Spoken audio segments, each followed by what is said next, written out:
नरं चैव नरोत्तमं देवीं सरस्वतीं व्यासं ततो जयमुदीरये।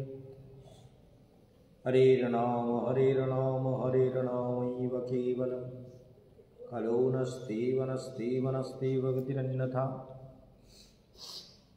তাহলে ভগবানের উপদেশ সপ্তম অধ্যায় জ্ঞান বিজ্ঞান যোগ আমরা শ্রবণ করে চলেছি। তার ব্যাখ্যা নানানভাবে হচ্ছে, তাই না? ময়্যা আসক্ত মনাপার্থ মানে আমাতে আসক্ত মন হয়েছে যার, সোজা কথা। মনটা ভগবানে যদি আসক্ত হয়ে যায়, যেমন একটা কিশোরী বা যুবতীর মন যুবকে যদি আকৃষ্ট হয়ে যায়, তার কথাই ভাবে, কারো কথা বাড়ির লোক মারলে ধরলেও শুনবে না, বলে মরবো তবু ছাড়বো না। তাহলে ভগবানকে যদি এরকম ভালোবাসতে পারি, মনটা যদি ভগবান এরকম লেগে যায়, তাহলে ভগবান পেয়ে যাবে। মধ্যে আসক্ত মনাপার যোগম যুঞ্জন মদাশ্রয়, যোগম যুঞ্জন মদাশ্রয়। তাহলে যোগ যুক্ত হয়ে আমার আশ্রয় করে যদি আমাতে মনোনিবেশ একবার, মন যদি একবার আমাকে ভালোবেসে ফেলে, সত্যি সত্যি ভগবানকে যদি ভালোবাসে, তাই না? সেই ভালোবাসাটা যদি ভেতর থেকে এসে যায়, তাহলে আর জীবের অধোগতি হওয়ার কোনো সম্ভাবনা নেই, অমঙ্গল হওয়ার কোনো সম্ভাবনা নেই। অমঙ্গল হবেই না, মনে রাখবেন, অমঙ্গল তার হবেই না যে ভগবানকে সত্যিকারে ভালোবাসতে পেরেছে। রোজ ভগবানের ধ্যান করবে, ভগবানের মন্ত্র জপ করবে, ভগবানকে হৃদয়ের মধ্যে বিচার করবে, বিশ্লেষণ করবে। যেমন আমাদের ছুটকি, আমাদের এই ছুটকি মানে হর্ষিতা, আর হর্ষিতার মা আজ পঞ্চকোশী পরিক্রমা দিয়েছে। হর্ষিতা এই জন্যই সবার প্রিয় হয়ে যাচ্ছে, পঞ্চকোশী পরিক্রমা দিয়েছে তুমি, তাই না? পঞ্চকোশী পরিক্রমায় গিয়ে হাঁটতে পারছি না বললে পাটের চামড়া আমি নিয়ে যাবো, দেখি হাঁটতে না পারলে দেখিস কী করি। হাঁটতে পারছি না বললে হবে না, তো কোলে নেওয়ার লোক কে আছে? ওদেরই কোলে নিয়ে কে নেয়, আর তোরে কোলে নেবে বলে। সেই জন্য ছুটকি আজ পরিক্রমা দিয়েছে, হর্ষিতা, পার্বতী, ছন্দা, বুড়ি সব পরিক্রমা দিয়েছে। বুড়ি দিয়েছে ভোরবেলা, এরা দিয়েছে বিকেলবেলা। তাহলে বুঝতেই পারছেন একাদশীতে পঞ্চকোশী পরিক্রমা, তাই না? তাহলে তুই ভালো মেয়ে হয়ে গেছিস, সবাই ভালো বলছে, সবাই বলছে হর্ষিতা ভালো মেয়ে, পরিক্রমা করেছে, ভগবানের ব্রজধাম পঞ্চকোশী পরিক্রমা দিয়েছে। আর বাঁদরে একটা ছিনিয়ে নিয়ে গেছে, তাই না? বাঁদরে ছিনিয়ে নিয়ে গেছে না? ভয় লাগেনি? ভয় লাগেনি? রে বাবারে, তাহলে তো তাকাতে দেখ তোর মাসি, আর ওর ভয় লাগে না, ওর মাসির ভয় লাগে। হ্যাঁ, ওর মার ভয় লেগেছে, সর্বনাশ আমার মেয়েরে তুলে নিয়ে যায় কিনা, ওর মা চেঁচিয়ে উঠেছে। মেয়ের ভয় লাগেনি, মাসিরও ভয় লাগে, তোমার ভয় লাগে না। তুমি তাহলে ঠিক আছো, আমার মতন ঠিক আছে, তুমি বলে ভালো মেয়ে। আমি যেরকম ভয় করি না, তুমিও ভয় করবে না। হ্যাঁ, দৌড় না, ওরে বাবা, ঠিক আছে। তাহলে দেখতে পাচ্ছে যোগম যুঞ্জন মদাশ্রয়।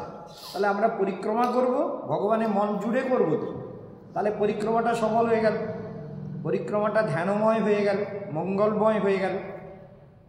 রান্না করার সময় ধ্যান করতে করতে, মন্ত্র জপ করতে করতে রান্না করব, তাহলে জীবনটা সুন্দর হয়ে যাবে। বৃন্দাবনে এসেছো, যত সব সময় মনে মনে মন্ত্র জপ করতে থাকে, গুরুদেবের মন্ত্র, ধ্যানের মন্ত্র, ওং নমো ভগবতে বাসুদেবায়, কিছু না কিছু জপ করতে থাকবে। তাহলে কী হবে? মন বুদ্ধি ভালো যাবে, এই মেয়েটা ভালো হবে। কারণ সাধনা করলে এই মেয়েটা জীবনে অনেক উন্নতি করবে। এই একজনকে ফোনে বলছিলাম, সে বলছে এত ছোটোর থেকে ওই পরিক্রমার অভ্যেস করতেছে, এইটুকু বয়সে পরিক্রমা করেছে, তাহলে তো ও মেয়ে অনেক ভালো হবে, ও তো অনেক উন্নতি করবে। তারা শুনছে প্রোগ্রাম, এখন শুনছে কিন্তু এই অনেক উন্নতি করতে হবে তো, তাই না? হর্ষিতা, অনেক উন্নতি করতে হবে, তাই না? তাহলে ধ্যান করা দরকার। তাহলে দেখা যাচ্ছে যে প্রতিদিন ধ্যান করা আমাদের জীবনের পরম লক্ষ্য। তা এবং অসংশয়ম, আমার যে জ্ঞান তুমি লাভ করবে সেটাতে তোমার যেন কোনো সন্দেহ না থাকে। গুরুর কাছে, আচার্যের কাছে যে জ্ঞান লাভ করছো সেটাতে সন্দেহ থাকবে না। আর সেই জ্ঞান কেমন? সন্দেহাতীত জ্ঞান। ভগবান বলছেন যেমন করে জানতে হবে তশ্রেণু যথা জ্ঞাস্যসি, যেমন করে এই জ্ঞান লাভ করবে সেটা আমি বলবো, তুমি শোনো। আমি বলবো, তুমি শুনবে। কাকে বলছেন? অর্জুনকে। আর গুরুদেব কাকে বলছেন? ভক্তদের, শিষ্যদেরকে। এ শুনতে হবে, শোনো ভগবান কেমন, ভগবান কেমন সেটা ভালো করে শুনে হৃদয়ের মধ্যে ধ্যানে আনতে হবে, তাহলে জীবন সুন্দর হয়ে যাবে। তারপর কি বলছেন? জ্ঞানম তে অহম সবিজ্ঞানমিদম বক্ষ্যাম্যশেষতঃ যজ্ঞত্তা নেহ ভূয়ন্ন জ্ঞাতব্যম অবশিষ্যতে। তাহলে জ্ঞানম তে অহম, আমি সেই জ্ঞান, তে তোমাকে আমি দেব। মনে রাখতে হবে সবিজ্ঞানমিদম, শুধু জ্ঞান দেব না, সঙ্গে বিজ্ঞানটাও দেব। বোঝা গেল? তাহলে জ্ঞানের সঙ্গে বিজ্ঞানটাও ভগবান অর্জুনকে দেবেন। যেমন একটা উদাহরণ দিই, যেমন ব্যাসদেবের শিষ্য সঞ্জয়, ধৃতরাষ্ট্রের সারথি। তা ধৃতরাষ্ট্র বলছে আমার না একটু যুদ্ধটা দেখার ইচ্ছে ছিল, তা তো আপনি যদি কোনো ব্যবস্থা করতেন। কাকে বলছেন? ব্যাসদেবকে। ব্যাসদেবকে বলছেন, বলে কি ব্যাপার, তোমার আবার দেখার ইচ্ছে ওটার থেকে ভাব থাকতেছে, অন্ধ লোক তুমি দেখবে কি করে, চোখ নেই। বলে দেখবো, আপনি ইচ্ছে করলে। বলে না, তোমাকে চোখ দিলে তুমি সর্বনাশ করে দেবে, তোমার চোখ দেওয়া যাবে না, চোখ দেব না। বলে তাহলে আমি শুনতে পারবো? বলে হ্যাঁ, আমি সেটা ব্যবস্থা করে দেব। ওই সঞ্জয়কে আমি শক্তি দিচ্ছি, সঞ্জয় সব দেখতে পাবে, আমি ওকে দিব্য দৃষ্টি দিচ্ছি, দিব্য জ্ঞান দিচ্ছি। সঞ্জয় দেখতে পাবে কুরুক্ষেত্রের ওই হস্তিনাপুরে বসে কুরুক্ষেত্রের সমরাঙ্গনে কি দেয়, কুরুক্ষেত্রের সমরাঙ্গনে কি হচ্ছে সেটা ও দেখতে পাবে, আর তোমাকে বলতে পারবে, আর তুমি শুনতে পারবে। তাহলে আমি এই কুরুক্ষেত্রের সমরাঙ্গনের সমস্ত ঘটনাবলী সঞ্জয় তোমাকে দেখে দেখে রিলে করি। তাহলে চিন্তা করুন, আজকাল খেলা দুনিয়ার যা কিছু হয় দেখে দেখে যে রিলে করে, সেই রিলেটা আজ থেকে ৫,৫০০ বৎসর পূর্বে সেটা করেছে, সেটা ভারতবর্ষে হয়েছে। এবং দেখা যাচ্ছে যে এমন সব, যেমন ধরুন তাজমহল, তাজমহলের একটা কাঠ একজন ফরেনার দরজাটাকে বন্ধ করে দিয়েছে, মানে সেটা ফরেনার রিসার্চ করে সেই কাঠের দরজাটা ভেঙে গিয়েছিল, সেই কাঠটাকে নিয়ে দেখে যে কাঠটা ৩,৫০০ বছর পুরনো দিনের দরজা। ৩,৫০০ না কত, ১,৫০০ ২,০০০ মানে ওটা জয়পুর মহারাজের কিলা ছিল। জয়পুরের এক রাজা ছিলেন, কি যেন নাম বললো, তারপরে মনে অত রাখার দরকার যেন বলে রাখিনি, তো তার ওটা জয়পুর মহারাজের রাজভবন ছিল। সেইটাকে শাহজাহান পাপী পাষণ্ড নরাধম সে ওই কিলার ওই রাজভবনটাকে ভেঙে চুরে ধূলিসাৎ করে মমতাজের স্মৃতিতে তাজমহল বানিয়েছে।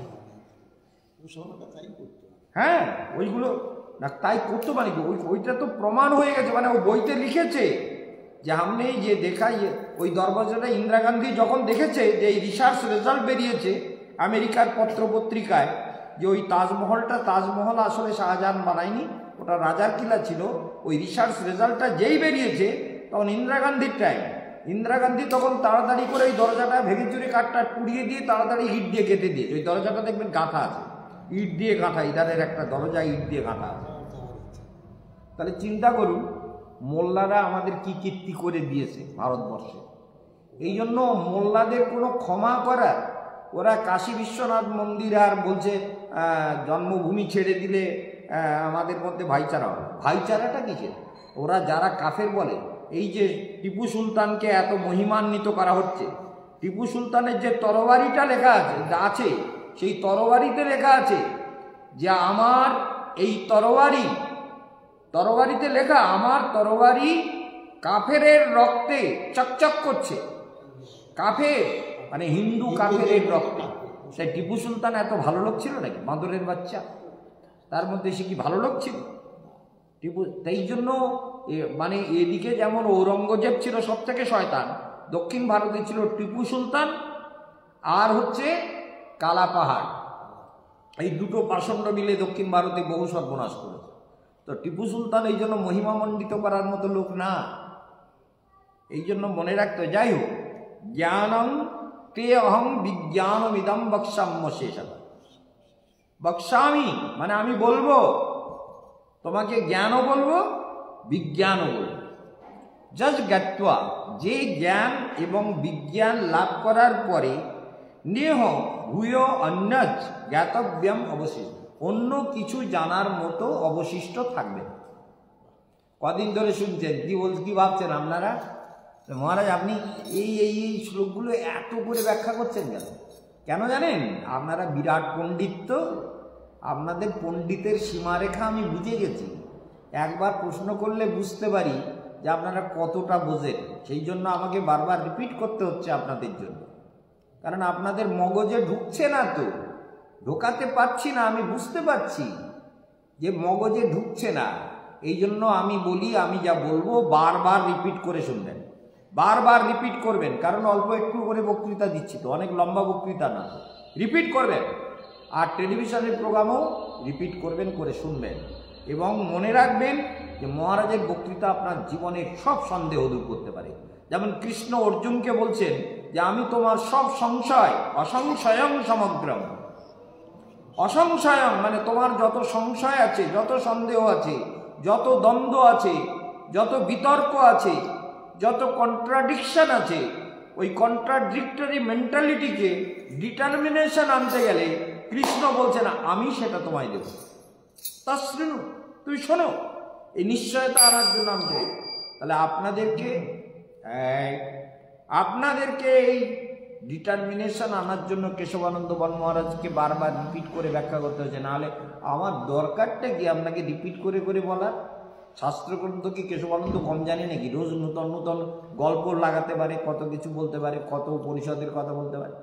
বলে তাহলে তাই বলবো। আরে বুদ্ধিগুলো ভালো করুন, কারণ ভগবানকে ঠিক মতো যদি না জানা হয় তাহলে জগতে আসাটাই আপনার বেকার হয়ে যাবে। 3 নম্বর শ্লোকে ভগবান বলছেন মনুষ্যানাং সহস্রেষু কশ্চিৎ যততে সিদ্ধয়। চিন্তা করতে হবে, যততামপি সিদ্ধানাম কশ্চিন মাং ব্যক্তি তত্ত্বতা। তাহলে প্রথমে হচ্ছে মানুষের মধ্যে ভগবানকে জানার চেষ্টা কটা লোক করে? কোটি কোটি লোকের মধ্যে কিছু লোক ভগবানের পথে চলার চেষ্টা করে। তার মধ্যে আবার কিছু অবর জাতি, নীচ জাতি, সবর জাতি, আদিবাসী ইত্যাদি নানান রকমের ম্লেচ্ছ জাতি, তারা তো ভগবানকে জানারই চেষ্টা করে না। ম্লেচ্ছ মোল্লা এরা তো চেষ্টাই করে না। তাহলে তার মধ্যে মনুষ্য জাতি অতি অল্পতর, চরিতামৃতকার বলছেন। ম্লেচ্ছ, বৌদ্ধ, সবরও এদেরকে সব জুড়েছে। তাহলে এই যে তার মধ্যে মনুষ্য জাতি অতি অল্পতর, আর সেই মনুষ্য জাতি তো সত্যি অল্প। মানে কত মশার কোনো হিসেব পাওয়া যাবে? আটশোলার হিসেব পাওয়া যাবে? ছাড় পোকার হিসেব পাওয়া যাবে? কৃমিকীটের হিসেব পাওয়া যাবে? পোকামাকড়ের হিসেব পাওয়া যাবে? মনুষ্য কটা?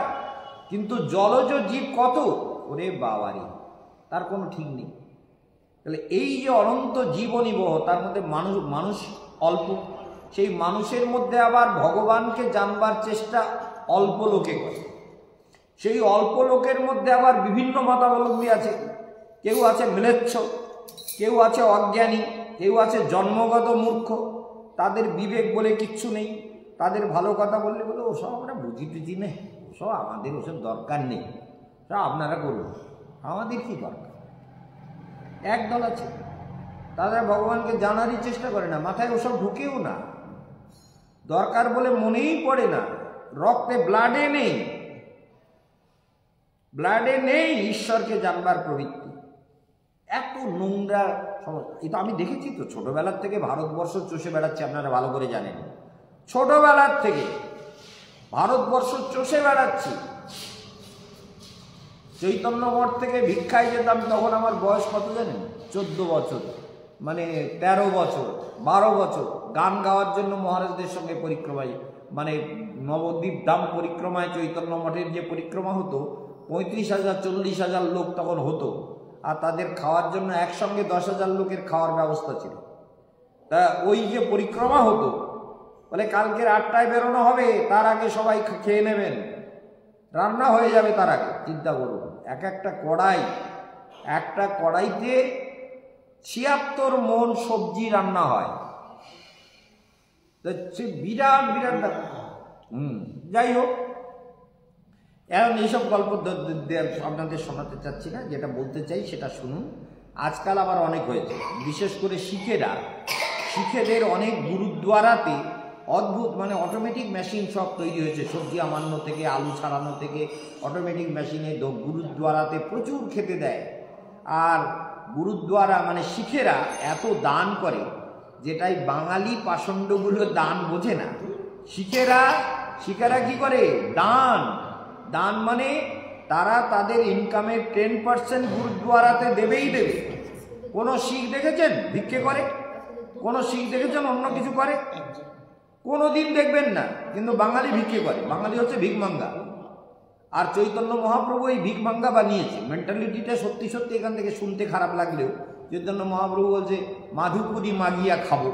এই মাধুপুরি ভাবনাটা ভালো, কিন্তু ভিকমাঙ্গার যে মেন্টালিটিটা পরবর্তীকালে এত ডেভেলপ করেছে যে বৃন্দাবনে দেখুন ভিক মেঘে খাচ্ছে, তার মধ্যে আরও কত কুকীর্তি করছে তার ঠিক নেই। যার জন্য ব্রজবাসীদের কাছে বাঙালির কোনো গুরুত্ব নেই, গুরুত্ব হারিয়ে গেছে। এই জন্য মনে রাখবেন,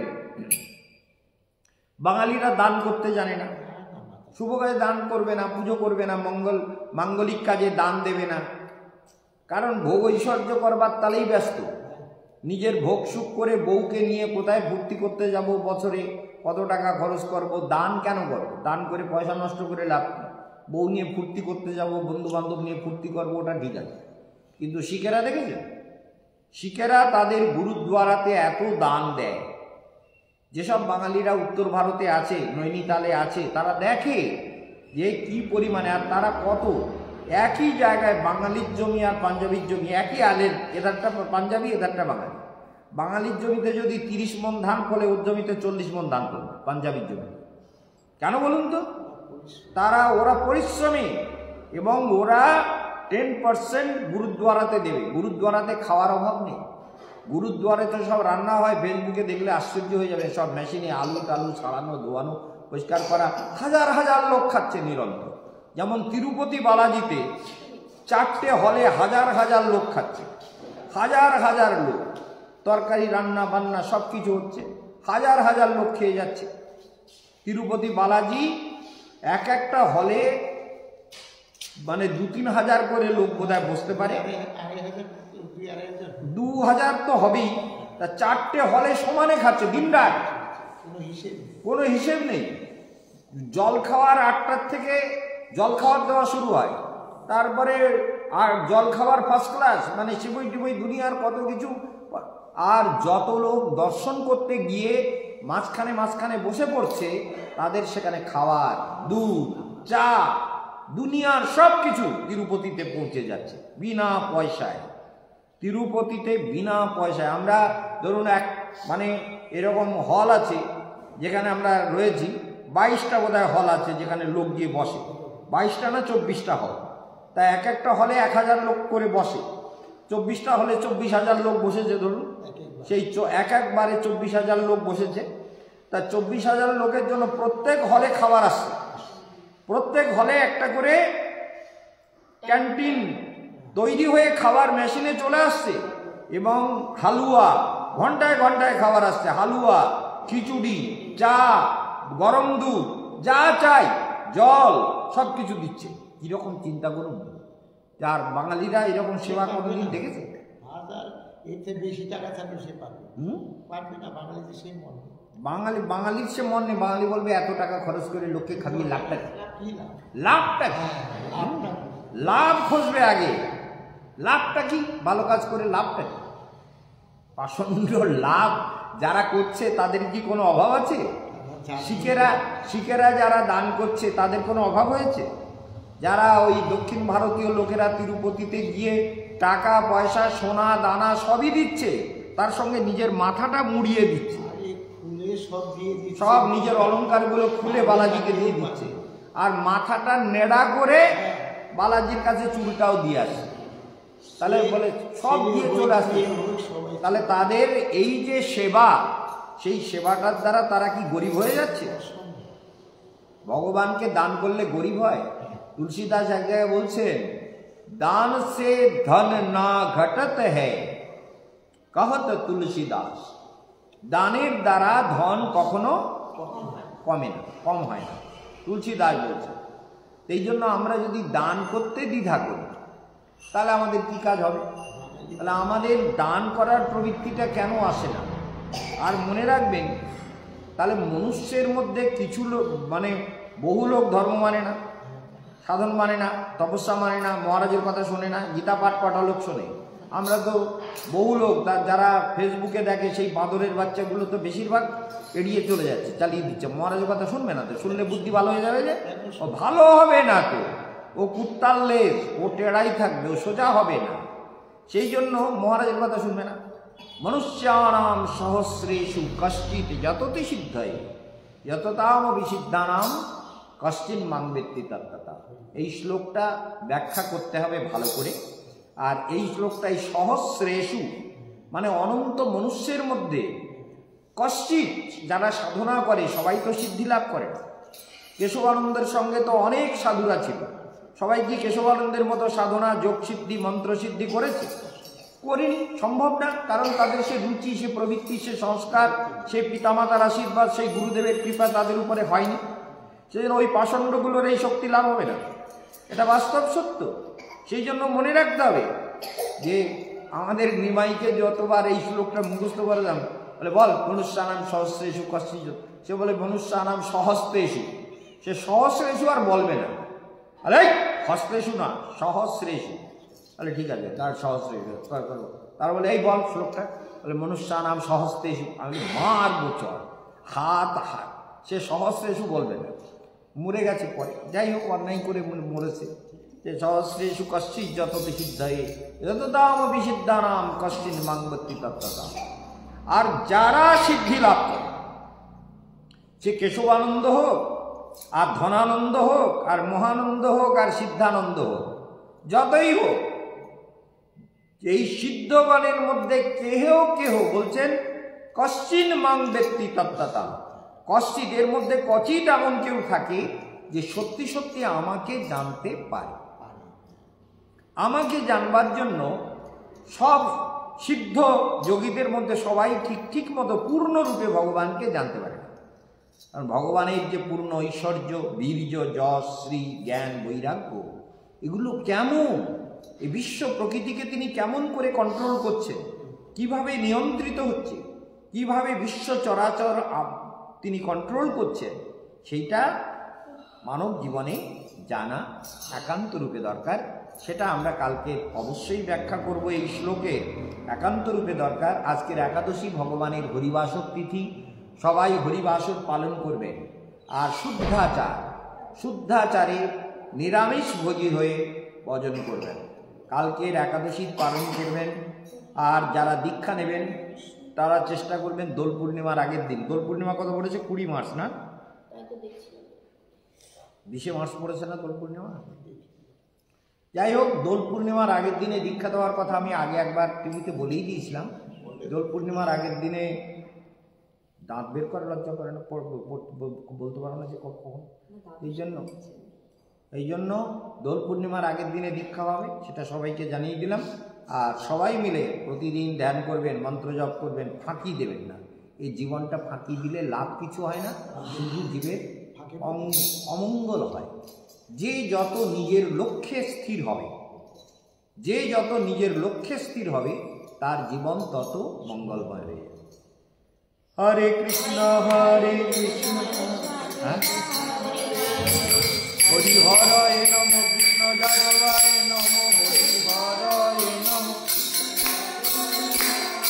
যাদবায় মাধবায় কেশবায় নমঃ, গোপাল গোবিন্দ রাম শ্রী মধুসূদন।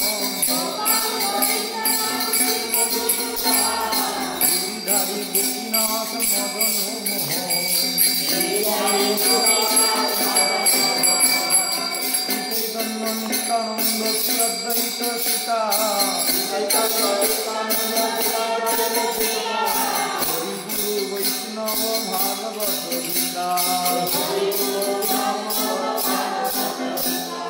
জয় শিব সনাতন ভট্ট রঘুনাথ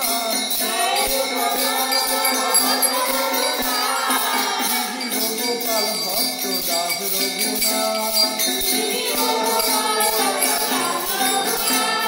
গোসাই গোসাই করি চরণ না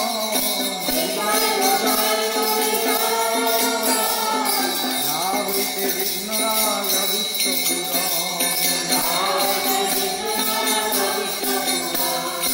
গোসাই গোসাই যার তার দাস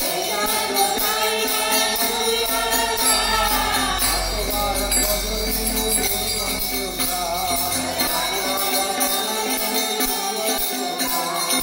আদির চরণ করি ভক্ত শনিবার জনমী জনমী হয় এই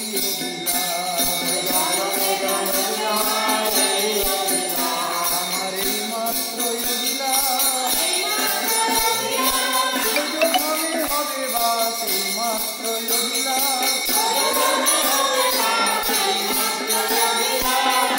ভূমি হবে বাস এই মাত্র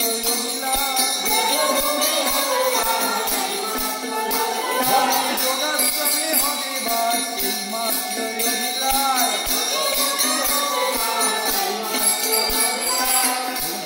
গোসাই জলে ধরে কইল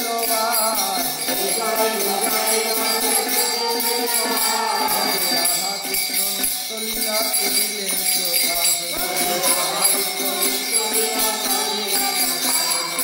বিষয় গোসাই জলে করুণা করিবে রাধা কৃষ্ণ সেবায় অবশ্য পাইবে আনন্দে বল হরি ভল বৃন্দাবন গুরু বৈষ্ণব পদে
गिरधारी गोविंद गोपीनाथ मदन मोहन जीव की जय, कृपानुभु गुरुवर्ग की जय, भक्ति योगाश्रम की जय, एकादशी तिथि की जय, माधव तिथि की जय, अनंत कोटि भक्त वृंद की जय, वैष्णव मंडली की जय, हरिनाम संकीर्तन की जय, अनंत कोटि गीता श्रोता भक्त वृंद की जय। সবাই গীতার শেয়ার করবেন, সবাইকে বারবার জানাচ্ছি সবাই শেয়ার করে দেবেন। আজকের এখানে বিশ্রাম। परमरद ছিল गुरुदेव स्वामी केशवानंद महाराज जी की जय। जय श्री राधेश।